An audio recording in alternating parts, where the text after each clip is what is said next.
than when I worked for an organization per se. It hasn't been a major impediment yet, but there's a lot of people out there doing a lot of different things. And that could be part of it. I don't think I'm not ready to call it as they're averse to shows getting reviewed. Although the one where a Tool was here, I think he's just like, even the Sprint Center has a house photographer.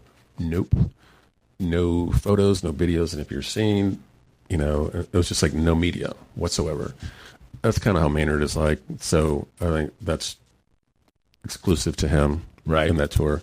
They're not interested in.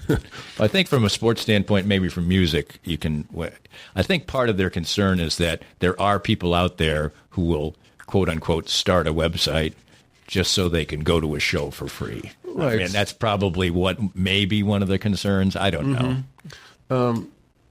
Or an event, like sports I said, event. I don't have a verdict on this now, but I just noticed that. Sure, I noticed it too. I mentioned it to you, looking for reviews of a tour that maybe you're going to see later on. You want to see the set list. You want to see what they're thinking about how the band is playing certain things now, and they're hard to find. And I think maybe maybe the tours think that those fan reviews that a lot of times if you Google, that's what you'll get, is enough publicity. Well, right, and I think it's that's a part of it. I'm sure, because there are just some fan sites and someone's paying to see the show and taking pictures and was going to put it up for free, no cost. We don't need your ticket. So that's probably an element of that. I think it's also that papers like The Star and then, papers in Cincinnati and Louisville and Tulsa, they don't have anybody doing it. They're way more selective about which shows they're going to review because they have to pay somebody. And maybe they have to buy a ticket or they can't get a ticket. So it's all that. And I don't think there's anything like there's no conspiracy to sinister shut it down, but it's just happening less. And it's sort of, that's something.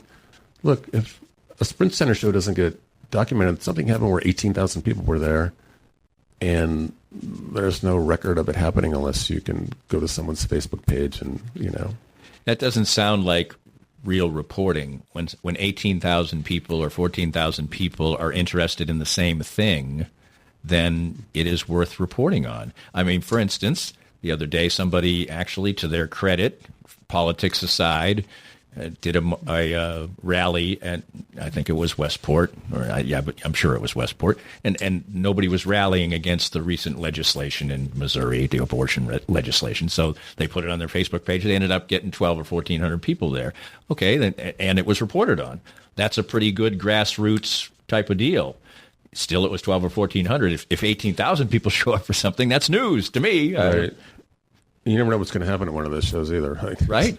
Like when Taylor Swift or Justin Timberlake came 2 nights in a row, certainly Garth Brooks, part of the reason for going to both was, what if she falls off stage or something really weird happens? That's why they always have somebody with the president from news organizations, literally. I mean, it's macabre, but...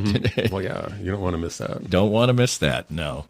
Well, Tim, it's always a pleasure, and glad we get to catch up after a month. It won't be that long next time around, and look forward to all your great work at In Kansas City Magazine. It's always fun. Thanks, Danny. All right. Tim Finn joining us in our Arts and Lifestyle Wednesday right here.